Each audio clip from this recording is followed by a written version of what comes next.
بسم الله الرحمن الرحيم. لا أقسم بيوم القيامة ولا أقسم بالنفس اللوامة. أيحسب الإنسان أن لن نجمع عظامه بلى قادرين على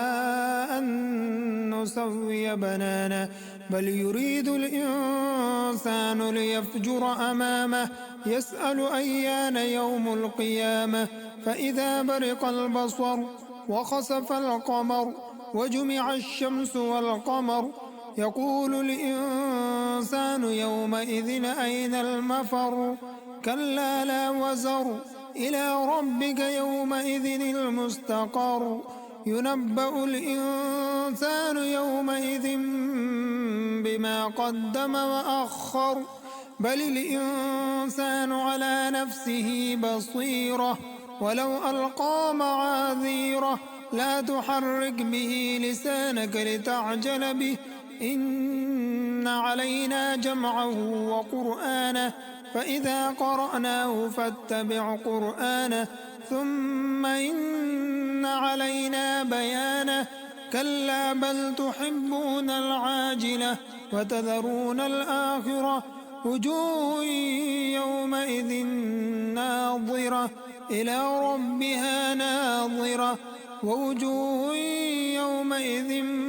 باسرة تظن أن يفعل بها فاقرة كلا إذا بلغت التراقي وقيل من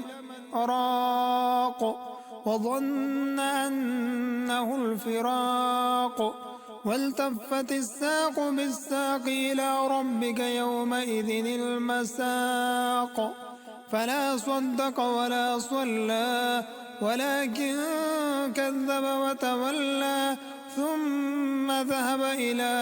أهله يتمطى أولى لك فأولى ثم أولى لك فأولى أيحسب الإنسان أن يترك سدى ألم يكن نطفة من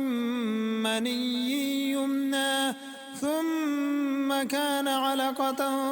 فخلق فسوى فجعل منه الزوجين الذكر والأنثى أليس ذلك بقادر على أن يحيي الموتى